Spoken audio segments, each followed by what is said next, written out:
क्या हाल चाल है? I hope everyone is doing fine. सबको का प्रिपरेशन अच्छा चल रहा होगा, खासकर लेवल 1 का, जिसका अराउंड 1 मंथ बचा हुआ है, 1 महीना बचा हुआ है एग्जाम के लिए। तो आई होप आपका प्रिपरेशन ऑलमोस्ट हो गया होगा। Obviously that is my assumption, right? कितना जन का होगा नहीं सर अभी तो बहुत सारा टॉपिक्स बचा है, या कोई कोई का होगा कि नहीं सर पूरा कंप्लीट कर चुके, ओनली रिविजन इज पेंडिंग। कोई कोई का होगा कि नहीं सर रिविजन भी हो गया है, अब सर नेक्स्ट क्या करें, 30 डेज 25 डेज जो भी बचा हुआ है, right? So today in this video we'll be discussing about कि sir next 30 days what should be your ideal plan। आपका next 30 days ideal plan क्या होना चाहिए? सर ये वीडियो क्या सिर्फ फुल टाइम स्टूडेंट के लिए है या फुल टाइम जो एम्प्लॉयमेंट में उसके लिए भी? तो ये वीडियो दोनों के लिए। सबसे पहले तो मैं ये क्लैरिफाई कर देता हूँ, उसके बाद ये जो मैंने स्ट्रैटेजी आपको स्क्रीन पे दिख रहा होगा जो मैंने बनाया है, ऑब्वियसली मैंने फुल टाइम स्टूडेंट के पॉइंट ऑफ व्यू से बनाया, but yes we will tweak and we will discuss कि if you are into full time employment तो आप इस प्लान के अंदर में क्या क्या चेंजेस कर सकते हो and accordingly you can schedule your plan. चलिए स्टार्ट करते हैं। 30 डे प्लान, ठीक है? आपको ये मन में आया होगा सर ये L1 L2 L3 तीनों के लिए? बिल्कुल है, ये बिल्कुल है। मतलब ये video will be relevant for each level irrespective whether you are preparing for L1 L2 L3। But obviously जैसे आप L2 और L3 में जाओगे थोड़ा सा और चेंजेस आ जाएगा प्लान के अंदर में, जो मैं ऑब्वियसली डिस्कस करूंगा at the end of this video. But L1 के लिए तो एकदम प्रॉपर फिट होने वाला है। तो 30 डे प्लान जो कि आज से मान लीजिए अराउंड 28-29 डेज बचा हुआ आपका फरवरी के एग्जाम के लिए, या कोई अगर बाद में भी देख रहा है तो आपको 30 डे के हिसाब से ये वीडियो देखना है। 30 डे प्लान, सबसे पहला सर डे 1 से डे 20 कि सर आज से लेकर नेक्स्ट 20 डेज तक अपने आप को कैसे प्लान करेंगे। लाइक आपका नंबर ऑफ आवर्स कितना जाना चाहिए, आप कैसे पढ़ाई करोगे, right? What should be the sequence कि क्या क्या टॉपिक्स आपको पिक करना है। तो सर डे 1 से डे 20 तो बोले sir study for 9 to 10 hours every day. 9 to 10 hours, yes पढ़ना पड़ेगा आपको। नेक्स्ट 20 डेज पे पढ़ना पड़ेगा 9 to 10 hours. Obviously depending on your efficiency, कोई हो सकता है 9 to 10 आवर्स के बजाय 7-8 आवर्स में भी अपना एफिशिएंसी दिखा के उस चीज को कंप्लीट कर ले, इट्स फाइन। ये तो मैंने एवरेज टाइम लिखा है 9 to 10 आवर्स। प्लीज आपका जैसा एफिशिएंसी है उसके हिसाब से दिस टाइम इज कस्टमाइज कर सकते हो आप, राइट? तो आपको करना है study for 9 to 10 hours each day, dividing your day into 2 halves. आपको 2 हाफ में 2 स्लॉट में डिवाइड करना है डे को। ऐसा नहीं आपको 9 hours sir at a stretch पढ़ना है, क्या नहीं, क्योंकि मैंने क्या किया यहाँ पे 2 हाफ्स में डिवाइड करना है डे को। सर कैसे करना है? सबसे पहला first half about 6 to 7 hours, तो आपका अराउंड 6 to 7 आवर्स कैसे प्लान होना चाहिए? आपको क्या करना चाहिए? क्वेश्चन प्रैक्टिस, ठीक है? क्वेश्चन प्रैक्टिस आपको करना चाहिए, इट्स इंपॉर्टेंट। ऑब्वियसली मैं यहाँ पे अज्यूम कर रहा हूँ कि मैक्सिमम आपका टॉपिक्स हुआ है, दैट इज माई अजम्पशन, तभी आप क्वेश्चन प्रैक्टिस पे जा रहे हो, राइट? सर अगर मेरा नहीं हुआ है तो ज्यादा, तो देखो आपको सबसे पहला फिर आउट ऑफ 20 डेज के अंदर में स्टार्टिंग का 10 डेज जो भी आपका एरिया छूटा हुआ है इन द सेंस, ऐसा नहीं कि पूरा छूटा हुआ है प्लीज, हाँ। अगर पूरा छूटा हुआ है तब तो फिर मतलब आपके लिए वीडियो एकदम भी रेलिवेंट नहीं होने वाला है। तो अगर आपने एक बार टच अपॉन भी किया है तो नेक्स्ट 10 डेज क्या करना है सर, जो भी रीडिंग्स बचा हुआ है या जो भी टॉपिक्स हैं वो आप पहले अच्छे से कर लीजिए, वो पहले आप कंप्लीट कर लीजिए ताकि आप उसका क्वेश्चंस प्रॉपरली कर पाओ, ठीक है? हाँ सर, जिसका हो चुका है उसको क्या करना है? क्वेश्चंस प्रैक्टिस करना है, ठीक है? And make note of any error, जो भी आपका नोट हो रहा है तो आप आराम से उसके अंदर में फ्लैग कर सकते हो। तो आपका बेसिकली जो भी एरर हो रहा है उसका आप नोट कर लो, whether they are conceptual error और क्लैरिकल एरर। तो मैंने क्या किया, एरर को 2 पार्ट्स में डिवाइड किया। एक होता है सर क्लैरिकल एरर, यार मिस्टेक हो गया, मतलब समझ में आ रहा था क्वेश्चन बट समहाउ कुछ कैलकुलेशन मिस्टेक हो जाता है या अपने ठीक से पढ़ते नहीं है, खासकर नॉट लाइकली लीस्ट लाइकली वाला क्वेश्चन वगैरह, ठीक है? तो उसमें काफी हद तक मिस्टेक हो सकता है। तो सर उसको अपने क्या बोलेंगे? क्लैरिकल एरर बोलेंगे, because that is not conceptual. Conceptual क्या हुआ कि यार आपको लग रहा था ये होगा इसके अकॉर्डिंग, बट एक्चुअली वो है नहीं, मतलब कॉन्सेप्ट ही आपका कहीं पे जो फंडामेंटल्स है वो क्या हो गया, वीक हो गया। तो 2 टाइप्स ऑफ मिस्टेक, एक होगा क्लैरिकल, एक होगा कॉन्सेप्चुअल। सर अगर कोई क्लैरिकल एरर होता है तो ऑब्वियसली आप आंसर्स रीड कर सकते हो, you can go through the answer, आपको पता लग जाएगा कि क्या मिस्टेक है, और आप रीडू कर सकते हो सेम क्वेश्चन को। अगर मैं कैलकुलेशन के पॉइंट ऑफ व्यू से बात करूं, अगर थ्योरी के पॉइंट ऑफ व्यू से बात करूं तो आप आंसर देखोगे आपको समझ में आ जाएगा कि कहाँ आपका क्लैरिकल एरर हुआ था। अगर कोई कॉन्सेप्चुअल एरर है, कॉन्सेप्चुअल एरर मतलब हो सकता है वो टॉपिक आपने ठीक से पढ़ा ही नहीं है, वो टॉपिक आपने ठीक से पढ़ा नहीं, आप बस तुक्के में टिक कर रहे हो। तो तुक्के में तो देखो 50-50% प्रोबेबिलिटी है, करेक्ट भी हो सकता है, रॉन्ग भी हो सकता है। करेक्ट हो जाता है तो अपने रिव्यू नहीं करते, बट दैट इज रॉन्ग। मतलब अगर आप तुक्के में भी राइट कर रहे हो बट वो आपको आंसर जरूर रीड करना चाहिए, इवन दो वो आपका राइट हो गया, बिकॉज वो तो आज लक फेवर में है ना आपके। What about your that D day, exam के दिन अगर वो तुक्का नहीं सेट हुआ तो आई होप समझ में आ गया होगा कि सर कहीं पे अगर तुक्का मार भी रहे हैं बाई एनी चांस, जो कि एकदम नहीं करना चाहिए, बट अगर कर भी रहे तो प्लीज आप उसका रिव्यू करिए, बिकॉज अभी तो आप सेल्फ स्टडी कर रहे हो, right, you are still in that preparation zone.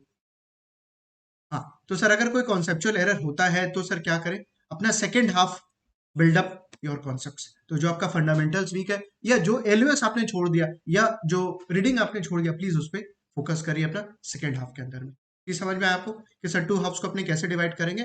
Around 6 to 7 hours अपने क्वेश्चन प्रैक्टिस करने वाले, उसके बाद next 3 hours, 2-3 hours depending on your time, आपको क्या करना है, जो भी एरर है वो तो आपको करना ही है, प्लस नेक्स्ट डे का आपको स्ट्रैटेजी प्लान करना पड़ेगा। कब सर? आज इवनिंग में। आज इवनिंग में आपको प्लान करना पड़ेगा। क्यों? क्योंकि आप next day for example equity का मार्केट ऑर्गेनाइजेशन एंड स्ट्रक्चर जो लेवल 1 का टॉपिक है, आप वो प्लान कर रहे हो मॉर्निंग में क्वेश्चन प्रैक्टिस का। अगर आप कर रहे हो तो ऑब्वियसली आज इवनिंग में से नाइट के पहले अराउंड, मतलब सोने के पहले आपके, तो आपको एटलीस्ट वो रिवाइज कर लेना चाहिए टॉपिक।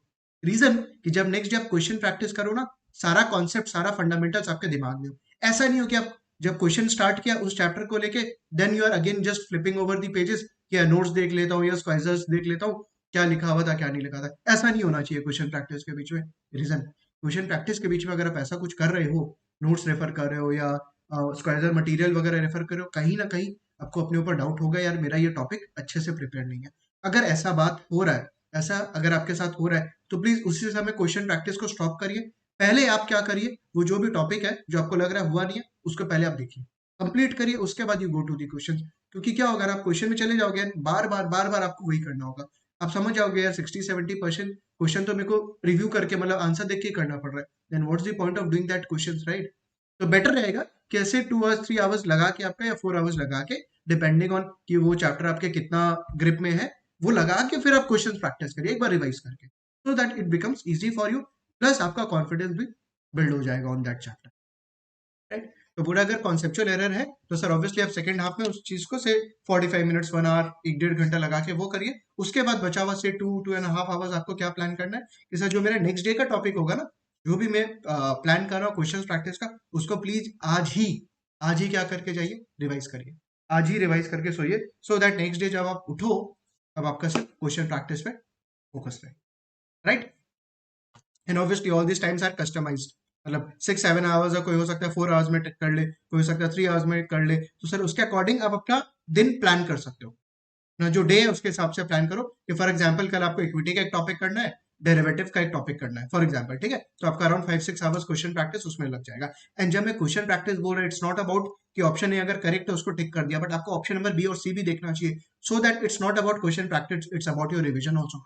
साथ साथ आपका क्वेश्चन प्रैक्टिस भी हो रहा है, रिवाइज भी हो रहा है। यार ऑप्शन नंबर ए अगर करेक्ट है तो सर ठीक है, ऑप्शन नंबर बी और सी को भी रिव्यू करेंगे जरूर, ताकि वो कॉन्सेप्ट कहीं और एलओएस के अंदर में होगा तो वो भी इनडायरेक्टली आपका रिवाइज हो जाएगा, करेक्ट? तभी मैंने अराउंड 6-7 आवर्स लिया है। कैसे क्वेश्चन देख के तो टिक करके आगे नहीं बढ़ रहा है, बट एक क्विकली ऑप्शन नंबर बी और सी पे भी गो थ्रू करके फोकस कर ले रहा है।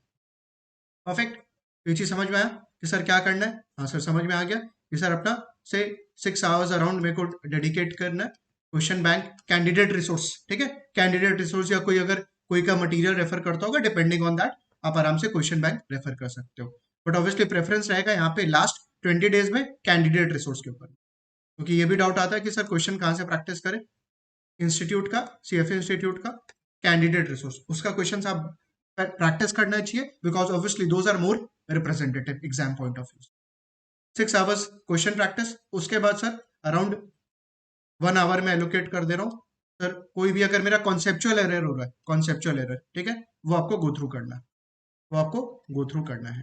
सर अगर ये कॉन्सेप्चुअल एरर ऐसा हुआ जिसमें मैंने पढ़ा ही नहीं, तो यार रिमेनिंग 2 आवर्स फिर आप उसमें दो, क्या करोगे आप? फिर रिमेनिंग 1-1.5 घंटा 2 घंटा आप उसको दो, उसको बिल्डअप करो, फिर नेक्स्ट डे का आपको प्लान उसके अकॉर्डिंग करना पड़ेगा, क्योंकि आपको नेक्स्ट डे का भी तो प्लान करना है ना, because next day also you have to devote around 5-6 hours for your question practice. फिर आप मॉर्निंग में 1-1.5 घंटा पहले जल्दी उठ के फिर आपका जो भी आज दिन का प्लान है वो आप करो। तो मेरा प्रेफरेंस रहेगा यार हमेशा कि यार जो भी नेक्स्ट डे का प्लान है ना, एक दिन पहले जो भी करना है एक दिन पहले प्लान करके करो, सो दैट आप मॉर्निंग में उठो तो आपको ये नहीं लगे यार पहले मैं पढ़ूं या पहले मैं क्वेश्चन प्रैक्टिस करूं। ऐसा मॉर्निंग में उठ के नहीं होना चाहिए, बिकॉज अल्टीमेटली क्या होता है, अपने प्लान करते करते 2-3 आवर्स वैसे ही निकल जाता है, एंड ये सबके साथ होता है, सब कोई एग्री कर रहा होगा ये चीज। तो इसलिए बोल रहा हूँ कि एक दिन पहले अगर आप प्लान करोगे ना, मतलब आपका जो 30 डेज होगा स्मूथ रहने वाला है, प्लस आप एकदम फोकस्ड रहोगे। तो प्लीज एक दिन पहले प्लान करके आप अकॉर्डिंगली जो भी डे है उसको स्टार्ट करिए। राइट। तो ये अपना बात हो चुका। ये मैं खासकर फुल टाइम स्टूडेंट के लिए बोल रहा हूँ, ठीक है। सर अगर मैं फुल टाइम से एम्प्लॉयमेंट में हूँ, जॉब में हूँ, तो सर मेरे लिए तो पॉसिबल नहीं है 6-7 आवर्स देना, फिर आप बोल रहे हो 2-3 आवर्स देना, ऐसे करके 8-9 आवर्स तो पॉसिबल नहीं है। तो सर मेरे को क्या करना चाहिए? देखो आपको क्या करना चाहिए, आपको मिनिमम मिनिमम मेरे हिसाब से 5 आवर्स देना चाहिए, मिनिमम 5 आवर्स। सर ये 5 आवर्स कैसे एलोकेट करें? यार देखो आपका क्या करो, जॉब में अर्ली मॉर्निंग थोड़ा सा उठ के 2-2.5 आवर्स डिवोट करो। 2-2.5 आवर्स ऑफिस जाने के पहले, ऑफिस आने के बाद ट्राई करिए 2 घंटे अराउंड देने का। क्योंकि देखो अगर आप सुबह वाला टाइम एफिशिएंटली यूज कर लोगे ना, तो यार शाम को इनकेस आप ऑफिस से आके थक भी जाते हो, and if you are not able to do, तो भी यार 1-1.5 घंटा आप निकाल के भी कर लोगे, दैट इज ऑल्सो फाइन। मतलब अब कोई ऑप्शन नहीं है इसलिए मैं बोल रहा हूँ that is also fine. Otherwise तो आपको करना ही चाहिए, वहां पे भी आपको अराउंड 2 आवर्स आके करना चाहिए, but due to some reason office commitment की वजह से आप नहीं कर पा रहे हो, तो यार मॉर्निंग में फिर अकॉर्डिंगली आपको थोड़ा सा टाइम को स्ट्रेच करना पड़ेगा, और around 2.5 hours 3 hours accordingly allocate करना पड़ेगा, और इवनिंग में फिर 1-1.5 घंटा करना पड़ेगा। तो that should be around 4.5 hour to 5 hours, because that is the best possible resource for you. उसके अलावा मतलब आपके पास कोई ऑप्शन है ही नहीं, राइट। तो ये चीज आपको करना ही पड़ेगा। प्लस ऑफिस वाले जो सैटरडे संडे है ना आपके पास, सैटरडे संडे प्लीज उसमें ट्राई करिए अराउंड 7-8 आवर्स देने का, मिनिमम मिनिमम आपको देना पड़ेगा। क्यों? क्योंकि आपने यार वीक डेज में तो उतना टाइम आप दे नहीं पाए, तो सर अपने को वीकेंड्स पे तो देना पड़ेगा, यस एकदम देना पड़ेगा। अराउंड 7-8 आवर्स आपको मिनिमम देना पड़ेगा, मिनिमम वर्ड यूज कर रहा हूँ मैं, नॉट मैक्सिमम, मिनिमम देना पड़ेगा, एंड एफिशिएंटली देना पड़ेगा। सर आप बार बार जब एफिशिएंटली बोलते हो इसका मतलब क्या होता है? देखिए इसका मतलब होता है मेरे हिसाब से आपको नेक्स्ट 30 डेज फोन को जितना अवॉइड करो आपको करना चाहिए, that is very very important. Please please avoid your phone. Sir phone तो सर मैं डाउट्स पूछता हूँ कोई फ्रेंड से, उसके लिए आप यूज करिए phone, not for any social media platform, not for any social media platform. Because आपके साथ होगा ये चीज, और होता भी, और ये चीज तुम रियलाइज भी करेगा कि एक बार पढ़ते पढ़ते फॉर एग्जाम्पल कोई सोशल मीडिया ऐप अपन खोल लेते हैं, राइट, उसके बाद क्या स्टोरीज आता है वो देखते रहते हैं, और वो देखते देखते हाफ एन आवर 45 मिनट्स निकल जाता है। सबके साथ होता है, राइट। उसके बाद आंख में एक अलग ही पेन सा होता है, फिर लगता है थोड़ा सा ब्रेक ले लेते हैं, हाफ एन आवर 1 आवर का। तो देखो आप 5 मिनट्स के लिए सोशल मीडिया ऐप खोले थे, और आपका इफेक्टिवली टाइम कितना चला गया? 1.5 से 2 घंटा चला गया कहीं ना कहीं। आधी पौन घंटा वैसे टाइम वेस्ट कर दिया, फिर मन हो रहा होगा कि सर ब्रेक ले लेते हैं, आधी 1 घंटा का गया आपका 2 आवर्स। तो आपका जो एफिशिएंसी था वो पूरा डाउन हो गया। खासकर मॉर्निंग में आप जब लेके बैठे हो और उसके बाद आप फोन चेक कर गए, आपका तो हाफ डे वैसे ही वेस्ट हो गया। एकदम नहीं होना चाहिए, एकदम भी नहीं होना चाहिए सर। तो फोन को कैसे अपने यूज करें? यूज तो करना है आपको, बट सर कैसे यूज करें? मैं तो बोलूंगा एकदम अवॉइड करो, एकदम अवॉइड करो। मेरे टाइम पे मैंने कैसे प्लान किया था, मैं फोन को फॉर एग्जाम्पल अंदर रख देता पूरा दिन के लिए, यस फॉर एग्जाम्पल तो मैंने बोल दिया, बट मैं एक्चुअल में करता था, मैं फोन को एकदम अंदर रख देता था। मतलब मेरे को यूज ही नहीं करना, I used to keep in drawer, यार मेरे को यूज ही नहीं करना, बिकॉज आई नो मतलब फोन बगल में रहेगा, कोई का फोन आएगा, कोई का डाउट्स आएगा, एंड वो होता है, मतलब that is not avoidable I would say. तो सर कैसे करें? फिर उसको ऑफ करके रख दीजिए, पूरा दिन ऑफ करके रख दीजिए। कब यूज करें? आप इवनिंग में अराउंड जब आपका पढ़ाई हो जाए, जब आपको लगे you actually deserve that time, उस समय आप 15-20 मिनट्स हाफ एन आवर के लिए ऑन करिए। कोई फ्रेंड्स का डाउट है, कोई आपका डाउट है, उस समय क्लैरिफाई करिए, राइट। बिकॉज एक डाउट के लिए आप you can not spend your 2-3 hours ना। वो भी सोचो यार, मॉर्निंग में एक डाउट आ गया, उसके लिए आप कोई फ्रेंड को फोन करके या कोई से भी डिस्कस कर रहे हो फॉर एग्जाम्पल 1-1.5 घंटा 2 घंटा, तो यू कैन नॉट अफोर्ड ना, बिकॉज आपका एक डाउट की वजह से तो हाफ डे निकल गया। शाम को करिए वो वाला चीज, ताकि आपका टाइम ज्यादा नहीं लगे। आई होप समझ पा रहे होगे आप, ठीक है। सर मेरा तो ऑफिस रहता है, मैं कैसे फोन ऑफ करूं? अरे आप तो ऑफिस में रहोगे ना, तो आपको ऑफ क्यों करना है? Saturday Sunday, yes Saturday Sunday आपको उस हिसाब से मैनेज करना पड़ेगा, obviously depend on your office commitment. अगर पॉसिबल होता है ऑफिस वाले लोग के लिए, जो भी आप एम्प्लॉयमेंट में हो, अगर आपके लिए पॉसिबल है फोन ऑफ करना for your weekends, must must do, आपको करना चाहिए ये चीज। तभी मतलब आपका जो प्रोबेबिलिटी होगा ना towards your success will be very high, ठीक है। प्रोबेबिलिटी ऑब्वियसली, क्योंकि आपके प्रैक्टिस वगैरह के ऊपर में भी डिपेंड करता है, बट आपके डिसिप्लिन पे तो बहुत ज्यादा मैटर करता है। तो प्लीज ट्राई करिए नेक्स्ट 30 डेज यार फोन ज्यादा से ज्यादा अवॉइड करने का। उसके बाद तो फोन आपके पास ही है, फोन कहाँ भागा जा रहा है, ठीक है। एंड मैंने किया है ये चीज, इसलिए मैं बोल रहा हूँ यार, ये जो सोशल मीडिया प्लेटफॉर्म आज मतलब जो इतना ज्यादा हो गया है, मतलब अच्छा और बुरा तो हर ही कुछ होता है ना, इट्स एवरीथिंग गुड और bad, it depends on us कि अपने उसको कैसे कंज्यूम कर रहे हैं, how we are consuming in day to day life. तो आपको उसी हिसाब से अपना शेड्यूल करना पड़ेगा। तो आई होप 1 से 20 का सबके लिए क्लियर हो गया होगा कि सर नेक्स्ट 20 डेज क्या करना है। नेक्स्ट 20 डेज मैंने यहाँ पे आवर्स वगैरह कर दिया, उसके हिसाब से आप करिए। हाँ, और जो ऑफिस गोअर्स है उसको क्या करना है, क्वेश्चन बैंक 2.5 आवर्स करो ऐसे प्रैक्टिस, और 2 घंटा आप अपना कॉन्सेप्ट रिवाइज या आपका नेक्स्ट डे जो भी प्लान होने वाला है उसके अकॉर्डिंग आप अपना 1-1.5 घंटा टाइम शेड्यूल कर लो, कि जो भी आप नेक्स्ट डे प्रैक्टिस करना चाह रहे हो फॉर 1.5 आवर, आज ही आप उसको रिवाइज कर लो, क्योंकि क्वेश्चन प्रैक्टिस आपको बहुत ज्यादा काम आने वाला है 20 डेज के अंदर में, बहुत बहुत ज्यादा, because around 70-75% of your success depends on your question practice. You cannot afford to lose कि यार पढ़ लिए 4 बार 5 बार और क्वेश्चन प्रैक्टिस नहीं किया, नहीं होने वाला है, नहीं होने वाला है, ट्रस्ट में नहीं होने वाला है। कितना बार भी पढ़ लो, अगर आप क्वेश्चन प्रैक्टिस नहीं कर रहे हो, it's very difficult, very very difficult. हाँ, कोई का आउट ऑफ लक हो जाए, it's a different thing, but जो प्रोबेबिलिटी होगा that will be very less, right. Next sir, day 20 तक तो हो गया, 21 और 22 क्या करें, 2-3 दिन क्या करें, तो आपको क्या करना है, इंस्टीट्यूट का मॉक्स लो, स्क्वाइजर का प्रैक्टिस बुक 1 और 2 करो, ठीक है सर। ये 2 दिन में तो कंप्लीट होगा नहीं, अरे यार ये तो मैं टेंटेटिव लिख रहा हूँ ना, जब मैं ये बोल रहा हूँ 20 डेज, तो कोई हो सकता है 17-18 डेज में कंप्लीट कर लिया होगा, कोई हो सकता है 22 डेज में कंप्लीट कर रहा होगा, डिपेंडिंग ऑन दैट। तो आपको एटलीस्ट 2-3 दिन 4 दिन मॉक का रखना पड़ेगा अकॉर्डिंगली, सो दैट आपके लिए वहां पे आप मॉक्स वगैरह रिव्यू कर पाओ। तो you can take institute mocks, और जो भी आप वेंडर को रेफर कर रहे हो उनका मॉक्स लो, और स्क्वाइजर का प्रैक्टिस बुक 1 और 2 आता है, 1 और 2 आता है। तो देखो कितना जन ये करके नहीं जाता है, मेरा रिकमेंडेशन रहेगा दोनों करना चाहिए आपको, एटलीस्ट बुक 1 तो करके जाओ, एटलीस्ट बुक 1। सर ये कहाँ मिलेगा, अरे स्क्वाइजर जब आपने बाई किया होगा प्रैक्टिस बुक 1 और 2 आया होगा, जो कि आपने कभी देखा भी नहीं होगा, कितना जन देखता भी नहीं है। तो मैं तो बोलूंगा दोनों करो, बट मिनिमम बुक 1 तो करके जाना यार, बुक 1 तो आपको करके जाना चाहिए मेरे हिसाब से। And obviously depending on your time now, कि कितना आप टाइम अफोर्ड कर सकते हो, इसलिए मैंने बोला एटलीस्ट बुक 1 करो। हाँ, जिसके पास टाइम है, जिसका रिविजन हो चुका है, उसको बुक 1 और 2 भी कर लेना चाहिए, राइट। तो सर इंस्टीट्यूट का मॉक हो गया यहाँ पे, उसके बाद प्रैक्टिस बुक 1 और 2 हो गया। ऑब्वियसली ये 2 दिन में नहीं होगा, ये तो मैंने टेंटेटिव लिखा, आपको उसी हिसाब से 3 डेज 4 डेज के अंदर में प्लान करना पड़ेगा, 1-2 दिन आगे पीछे कर। फिर सर ये नेक्स्ट 3 डेज क्या करेंगे, तो नेक्स्ट 3 डेज अपना जो भी मिस्टेक्स हुआ ना इंस्टीट्यूट का मॉक्स के अंदर में, प्रैक्टिस बुक 1 और 2 के अंदर, अरे मिस्टेक्स तो हुआ होगा ना, again it can B clerical, it can B conceptual, उसको रिव्यू कौन करेगा, आपको करना है।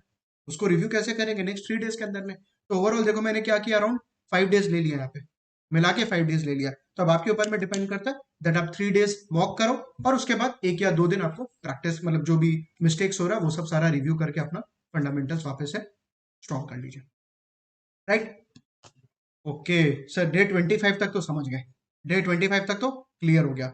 सर उसके बाद नेक्स्ट, सर डे 30 पे एग्जाम है, ठीक है, मैंने माना डे 30 पे एग्जाम है आपका, तो सर नेक्स्ट 3-4 डेज क्या करना चाहिए, लास्ट का नेक्स्ट 3-4 डेज। देखो मेरा रिकमेंडेशन रहता है, जो मैं फॉलो किया मेरे टाइम पे, एंड जो मैंने अपने स्टूडेंट्स को भी बोला करने के लिए, एंड पॉजिटिवली सबका रिजल्ट उसके अकॉर्डिंग ही रहा, अच्छा रहा।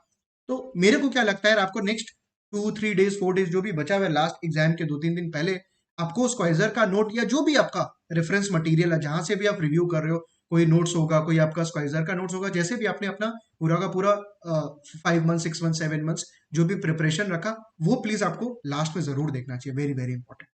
That is my recommendation for last 3 days, at least कम से कम आपको 3 दिन ये देखना चाहिए एग्जाम के 3 दिन पहले। तो सर इससे क्या होगा, देखो यहाँ पे क्या बोला, it doesn't mean you have to do the practice questions. कोई कोई का डाउट आता है कि सर नेक्स्ट सॉरी लास्ट 3-4 दिन के अंदर में क्या क्वेश्चन प्रैक्टिस करना चाहिए, मेरा रिकमेंडेशन रहेगा नहीं, नहीं करना चाहिए, क्योंकि जब आपने 6 महीना ही प्रॉपर्ली नहीं किया, तो लास्ट 3 दिन में क्या हो जाएगा, बी प्रैक्टिकल। यार जब आपने 6 मंथ्स, आपके पास जब इतना टाइम था, 6 मंथ्स 8 मंथ्स 5 मंथ्स जैसे भी आपका स्ट्रैटेजी था, जब आपने नहीं किया, तो लास्ट 2-3 दिन में यार अपने आप को इतना प्रेशर करके will not be able to remember.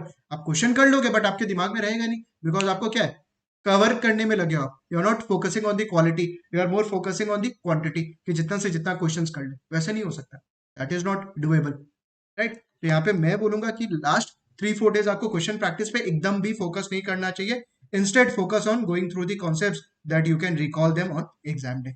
Exam day पे तो आपके पास 10 सब्जेक्ट्स का पूरा का प्रेशर है, राइट। तो इंपॉर्टेंट क्या रहेगा कि सर सारा का सारा कॉन्सेप्ट उस दिन याद आ जाए, दैट इज ऑल्सो इंपॉर्टेंट। यार आपने से लास्ट 1 मंथ 20 डेज 25 डेज आपने इतना सारा क्वेश्चन प्रैक्टिस किया, all the topics, but ultimately sir exam के दिन पे तो आपको 10 सब्जेक्ट्स का एप्लीकेशन करना है ना, एग्जाम वाले दिन। तो इट्स इंपॉर्टेंट कि लास्ट 2-3 दिन पहले एटलीस्ट जो भी नोट्स वगैरह है आपके पास, whether it can be in the form of squeezer और जो भी, वो आपको रिव्यू करना चाहिए, सो दैट एग्जाम डे पे आपका एकदम सारा कॉन्सेप्ट एकदम it should be there in your mind.